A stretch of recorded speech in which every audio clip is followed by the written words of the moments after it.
Welcome, ladies and gentlemen. It's Apollo here. I hope you guys are doing well, and welcome back to the American Revolution. This is the Battle of Bunker Hill, and this is actually my third video covering the Battle of Bunker Hill because, you know, as an American, you need to know three battles: the Battle of Midway, the Battle of Gettysburg, and the Battle of Bunker Hill. Oh, you know what? Don't forget the Alamo. See what I did there? No, I'm just kidding. There's a lot of battles that are very important to American history, but this one is the first Bunker Hill battle that we are going to be recreating in Empire Total War, and we're also using a mod called Regiments of American Revolution. So this mod has extreme detail, historical detail of the units. Now, the balancing is not perfect for multiplayer, so this is going to be a bit more of a scripted battle, kind of like a recreation, a reenactment of the fight. And the cool thing about this battle is that the scaling is actually historically pretty close. So on the British side, there's about 3,000 plus troops, and on the Massachusetts militia side, there was about 2,400. So we're going to see what it was kind of like scale-wise, which is really awesome. So let's just go ahead, guys, dive into this fight, and we can just enjoy the battle. Okay, so the battle is going to start off with a bloody bombardment. Now, I want to remind you guys that this is more of a reenactment than an actual very competitive battle. So they're going to recreate some of what happened during the battle, as in the bombardment phase. They're going to be attacking in waves. So the British are going to attack in 3 waves. In between each wave, they will bombard a little bit. Now, the British didn't actually use mortars to bombard the militia's position. They actually had nearby naval ships that were bombarding and just shelling the Massachusetts militia's, defenses. Because of the limitations of Empire, we can't exactly recreate that, so that's why they are using a mortar in this situation. Also, the map here doesn't look anything like the Battle of Bunker Hill, the real location. But again, there's no coastal battles in Empire Total War, which is a real shame. But look at the shots ricochet off the ground. It's insane. But yeah, right now we're in the bloody bombardment phase of the fight, and pretty soon the British will push forward their first row, their first wave to take out the American defenses. So at this time, America was not existing. They were still colonies. They were the United Colonies, but this battle basically helped push the colonies into declaring independence. I mean, that's how important this battle was. But while this bombardment is going on, let's go ahead and look at some of these units. Again, I mentioned this earlier in the intro, but the unit detail is unbelievable. It's fantastic. So let me just go ahead and show you. By the way, they also wouldn't have this flag at the time. So yeah, you know, there's whatever. It's fine. It's good enough. But looking at the American side, lots and lots of Minutemen, because again, this force was mostly farmers defending against the crown, against the crown, fighting against the crown. So lots and lots of Minutemen in the center positions of this defense. They also have an artillery piece, which is located up here. You can't quite see it yet. It's hidden in the trees. And we do have some elite troops on the flanks. We've got some 2nd New Hampshire Regiment. So let's go ahead and look at these guys. Look at that. Look at that. It's so good. They look so great. And I think he's got another of the same kind. Or Maryland. Okay, so Maryland. Here we go. Nice red pants. I like the different. Some have different colored pants. Some have white. Some have red. That looks pretty cool. Looks very fresh and realistic. And that's pretty much it for the American troops. Now we'll move on to the British forces. This is where the uniforms really start to shine. Look at these guys. 7th Regiment Royal Fusiliers. These guys look so glorious, ready to kill any rebels they see in their way. And then we've got the Loyalist infantry. Boo! Loyalist traitors, how could you betray your own countrymen? So yeah, they're fighting for the crown. And then we got the 23rd Grenadier Company. They're going to be one of the final waves pushing to take the hill. And then we've got the 43rd Battalion Company way in the back. So a lot of just great units that we're going to see in action today. And since this is a bit more of a scripted, like, recreation of the battle, I turned off the flags over the unit, the units, so it has more of a cinematic, realistic feeling. Here's the general way in the back, the British General Bodyguard. So yeah, here he is. He's like, keep on firing. That was like the worst British accent, but you know, you get it. So here comes the first wave. It's going to be the easiest wave. About 4 units of the 7th Royal Fusiliers. And the Minutemen are ready to go. So interesting thing about this battle is by the 3rd wave of British forces, the militia ran out of ammo. And they didn't break right away. They actually started throwing stones and whatever they could find at the enemy. I mean, just that's crazy, like morale and determination of bringing down the British Empire. If I was in this situation, I'd be gone. So, oh, we're out of ammo. I'm out. See you later. Actually, you know what? To be fair, guys, if I'm gonna be honest here, as soon as the bombardment began, I'd be like, I'm done. As soon as they started shelling this position, I'd be like, I'm out. You know what? English crown doesn't sound that bad to live under. You know, I'll pay my taxes. It's fine. But no, seriously though, the Massachusetts militia, I mean the people of Massachusetts really felt the wrath, I guess you could say, of the tyranny of the crown, and that's why they were so dedicated of bringing down the empire and fighting for their independence and really just trying to end the siege of Boston. But yeah, we still wait for the 7th Fusiliers to get in range. You know, honestly, as a British soldier, in this point of view, like, if you're one of the first waves, it's got to be pretty terrifying. I mean, this is a healthy defense at this point. You're not exactly going in with a lot of troops. And let's just get some cinematic shots here of these men pushing forward. It looks fantastic. So yeah, they're getting a lot closer. The artillery is starting to open up on the advancing British. Fire! It would be cool if there was actually, now in Empire Total War, there is a Battle of Bunker Hill scenario, but it's only single player, which kind of sucks. If you guys want to just see me play, I can play like very hard or something, single player version. Let me know. I'll recreate that scenario for sure, but I know you guys prefer the multiplayer, and it's really creative and cool to see players, you know, having to recreate this fight with the tools that they have. But now the militia's opening fire on the British position. Let's go ahead and look at their point of view. Smoke in the air, and they're really just crushing these guys. The British just now opening up a volley into the defenders. We head back over here. Come on. Fire up. Let's see it. Let's see. There they go. Nice. Getting some good hits, and perfect positioning of the Massachusetts militia, where they have 2 rows. The second row is on some you know, higher ground, so they can both fire at the same time, not worrying, worried about friendly fire. But yeah, the Royal Fusiliers getting crushed right now. The first wave, not surprised though. I'm really not surprised the British, with only 4 units, are going to be able to crush this defense. But they definitely got some kills. They got the defenders to use some of their ammo, waste some of their ammo, and they're still holding on over on this side. They've actually got 2 regiments over here. Still the Royal Fusiliers Battalion Company. Come on, men. Bring down the rebel scum. Oh, this guy, so dramatic. That's awesome. It's almost like he's so dramatic that he faked his death. He's like, oh no, I got shot. I'm going down. You just close your eyes and wait until the battle's over. But yeah, I'm really surprised. I think they're breaking. No, they're still fighting. Wow. They're still fighting in this very wooded area, fighting the 2nd New Hampshire Regiment. This is going to be a little bit more challenging of a task. I'm sure most of the shots are actually not hitting because of the weird, awkward hill location and the fact that there's a lot of trees in the way. But yeah, finally, he's going to fall back, the 7th Regiment. He's ordered his men to retreat, fall back, and most probably join the 2nd wave of this assault. So I think the bombardment is now going to open up again. Obviously, they were going to, you know, they ceased firing because, hold on, guys. Look at this guy. Look at this guy. What is he doing? He's like, there's a bird over there. There's a bird over there. There's some trees over there, and there's a cloud that looks like a tree over there. Like, what? Just, I love the glitches in Napoleon and Empire. It's fantastic. Anyways, let's go back to the fight, where he's actually still putting up a good fight. He's not giving up on this flank. I thought he was falling back, and then I was distracted by the Pointy McGee over there.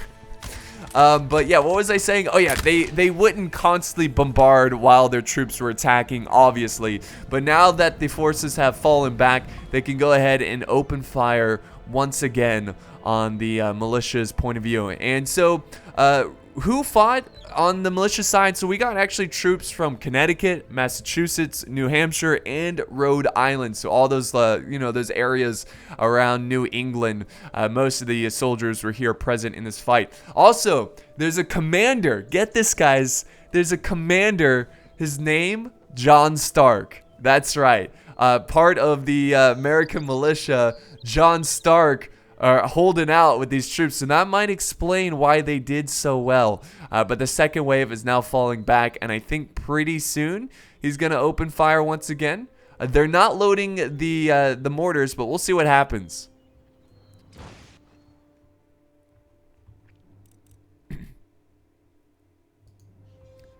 All right, finally, they're loading up the mortars. They're getting some shots off. Also, I wanted to show you this. The militia actually changed positions.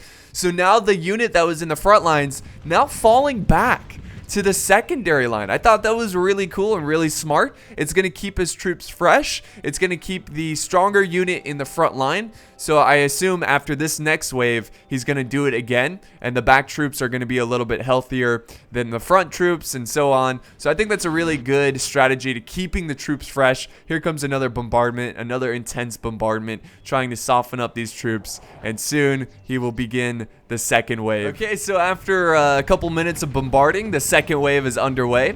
So we got the King's Royal Regiment of New York here marching forward with the beautiful green coats. So we got 2 units of them, or actually 3. Is that 3? No, that's 2. And then he's got 2 more units of the Loyalist Infantry. Oh man, it's gonna be kind of sad seeing these Loyalists kill the rebels. Just, you know, fellow countrymen killing each other. It's gonna be tragic. But yeah, the second wave is actually pretty much the same size of the first wave. Now the third wave, which is going to be after the second, of course, 1, 2, 3, is going to have a lot more men. You can see he's got 2 rows of men. So this is going to be really important for the American militia to hold here, kill as many as they can as quickly as possible, and save as many lives as possible, because they're going to need every single man. Now on the British point of view, if the player wants to win this battle, he needs to get them, he needs his men to stay alive as long as possible. Not necessarily win this wave, obviously, but get the defenders to waste a lot of their ammo, get them to, you know, obviously kill a lot of the troops, try to break their morale, and then send up the final just crushing wave, the third wave of grenadiers and really professional troops. Now the American artillery firing down on these British forces and the Loyalist forces. The Loyalists making their way, trying to get to the front lines. The King's Royal Regiment is actually a little bit further behind. So they're going to be focused on the right flank a little bit. The trick here is breaking through the elite unit here. If they can get through here, maybe flank around a little bit. Now, obviously, they could easily flank around, but since historically they couldn't, that's why the player is not flanking around, obviously. But yeah, here they come. Here they come. Oh man, I just can't, like trying to imagine what the feeling this must have felt like. Just the horror and just the anxiety and also excitement and adrenaline pumping through your veins as the next wave marches over. You can just see the men like feeling uncomfortable, getting ready to fight. It must have been a very thrilling and terrifying moment in this battle, just waiting for the next wave. But here we go. They're marching up. The Loyalists about to open fire. That American position looks fantastic. Oh, the artillery taken. Is that the officer? No. The officer's still right there. He's like, he gets really close. That was near death right there. But they're lining up, not opening fire just yet. The militia not opening fire either. Oh, there we go. Okay, I spoke too soon. There they go, opening up fire. Just a brutal shot there. I think what the British are trying to do is trying to stay back as far as possible. That way it makes the rounds a little bit less accurate. Again, the British don't need to get kills here. He needs to get the defenders to waste their ammo. So that might be his strategy going into this wave. Just sit back as far as possible and make it so the defenders use up a lot of their ammo. Oh man, look at that. That is gorgeous. All those troops firing down. That is insane. Oh, are they breaking already? Yep, they broke already. The loyalists, they just like, we can't take it. We don't want to kill our own men. Now the King's Royal Regiment, they're probably looking over and just like in disgrace, like, damn loyalists, colonial idiots. So now it's up to these guys to continue to put a lot of pressure on the defenses. They're actually getting a decent amount of kills here. You see a lot of casualties over on the militia side, the Massachusetts militia, the Minutemen. So this is their point of view. Yeah, I've been focusing the point of view of the British because it just looks so terrifying and epic. Like from the American point of view, it's not that bad. You know, it's just a thin line of British forces. Hold, the Minutemen, hold. Alright, so are they falling back? Oh no, they broke. They're broken. Wow, these units are breaking with full numbers. And then this unit over here, once again, is steady because of the awkward positioning, the awkward terrain. It's helping these guys survive a little bit longer. But again, even though they're surviving, they're not necessarily getting a lot of kills against this 2nd New Hampshire Regiment. So, yeah, they might want to push up. They've only lost about 9 men so far. And now they lost 10 men. But I would just push them forward. I don't know, like, what would you, like, I'm kind of thinking, like, what if the British got really aggressive here? There we go, he's gonna fall back now. Now, since the, you know, the second wave has been completely destroyed, he's now going to fall back, and really the British just have to hope and wait that they've killed enough of the American defenses that the third wave will be strong enough to bring down the defenses. So I think what he needs to do now is send up the units that have already fought, the depleted units, to absorb that, you know, the ammo, and just get your grenadiers in melee range. You know, get them really close. The bombardment has started once again, about to shell and kill as many as possible. Now, the mortars aren't exactly killing a lot of people, so I wouldn't really rely too much on the bombardment. And obviously, to make, oh, look at the ricochet, man, it's awesome. Obviously, they can't just sit back and mortar all day. I mean, technically they could, but that wouldn't, you know, that wouldn't be any fun. So what is he doing with his elite troops? He's actually moving up the elite troops. He's not changing the lines. I think he's going to keep his troops closer together because he realizes that an epic melee is about to begin. So I think we'll just go ahead and get started with the third wave. All right, guys, here we go. The final wave is underway. And guess who's leading the charge? The general. The British general leading this great force. And the British have to be pissed at this point. They're like, all right, these farmers have been holding for too long. They probably just assumed that they could break the defenses with a couple troops, but that didn't work out. So now the entire force is going to engage. A lot of the troops who were in the earlier stages of the battle are present in this wave. They are in the back lines. Again, I think he should send up the depleted units first. But again, you know, they're probably trying to recreate the battle historically, so it wouldn't be, like, as a commander, realistically, sending back depleted units as meat shields. I mean, that's pretty messed up. Now, in Total War, it makes great sense. But real life, like, can you really justify sending men to their death just to, you know, it's like, oh, you're depleted. You know, like, you're not going to last long anyways. Just go in there and absorb some bullets, some lead. Not bullets, but you know what I mean. But yeah, this is an epic sight right here. Seeing all these British forces. The cloudy sky in the background looks great.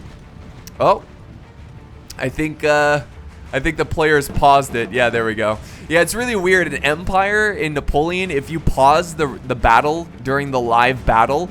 Oh, did they kill the general? They killed the general. The mortar killed the general.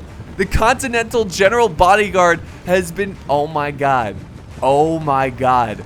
That is game-changing right there. Now, they need to return the favor before this one begins. They need to kill the British general before they actually get into combat, because this is really out of nowhere. This battle has taken a turn for the worse for the militia who are defending here. Losing their commander, it's going to be difficult for them to recover, especially when they're about to take on massive troops of the grenadiers, just massive men who have their bayonets ready to charge in. Who knows? He probably won't even shoot off a volley.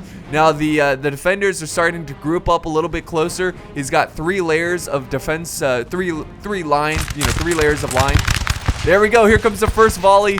Oh, the epic conclusion, guys. Can the American forces change history and win this battle? I wonder if, like, seriously though, and like, what if they did win the Battle of Bunker Hill? Would it really change much?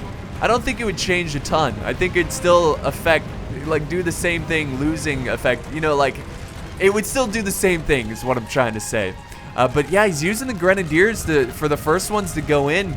They are taking a beating right now, but there's a lot of them. There's a lot of British forces. Look at that. Oh my God, that is a glorious sight. Our troops it looks like troops are already breaking. The American position looks stunning up on that hill. And sure enough, he's going for a charge. He's gonna try to take it. The mortar is still firing down. He's gonna risk killing his own men, and the Americans are gonna do a counter charge. Oh, sorry about that, guys. Oh my God, look at this epic bayonet fight. This is like turned into Medieval 2 style combat, just an intense melee. The grenadiers are gonna surely do a lot of damage here. The mortar's still firing in this fight. I can't believe the Americans sent in everybody, but I guess they kind of have to at this point. But yeah, they're fighting, they're holding. One thing I'm excited about this battle is actually looking at the casualties and seeing if they're historically like realistic. But yeah, the Americans are starting to waver now. The mortar needs to stop firing. They could easily kill their own men. But yeah, sure enough, not surprised there. Just the mass number of British forces causing a huge chain rout on the defending side.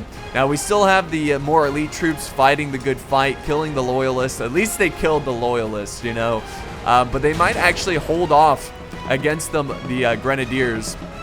Well, maybe not. No, they're still fighting. What about on the other side? Now the British are coming over to support that flank. On the other side, it looks like they defeated the second. Yeah, they're breaking. The 2nd New Hampshire. They're getting out of there. And I think that's all the troops. I think that's the final stand. So yeah, that was a cool recreation of the Battle of Bunker Hill. I really can't think of a better way to do it in this mod. Oh wow, hold on, hold that thought. The 2nd Maryland's still going to, oh wait, there they go. Okay, now they're breaking. I think the players did an excellent job. Now, honestly, I attempted this battle as well. This was going to be the 4th of July special. I did this battle like 4 times, guys. 4 times. And it just didn't work out. There's some friendly fire. But yeah, I'm just glad that we do have a recreation. I was going to upload this for the 4th of July, but I think he actually sent this in on the 5th. So I didn't get it in time, and instead we did the recreation of the battle. The troops are shattered and fleeing, and I think that's gonna be it. I can't see. The artillery is still, all the artillery is here. Oh, why did they not send up the artillery? That's what they should have done. They should have pushed up the artillery much closer to the front lines and just used grape shot, canister shot. They would have racked up tons of kills. But the British are now lining up. I think they're gonna probably get a volley, though. They should probably just charge in. Maybe he just, maybe he's just like, hey, kill some of my troops. Why not? Yeah, I don't know why they're just standing there. Maybe he just doesn't realize that the artillery's there, or just letting them get a volley. I don't know. But there he goes. He's charging in. He should silence this artillery soon enough. Yeah, this is just epic. It was really cool. Like, it wasn't like the most like epic of battles like gameplay wise, but it looked amazing. What is happening here? Why is he running around the artillery? What in the world? Still chasing down the American forces who are fleeing, trying to go to safety. Friendly fire hitting these grenadiers.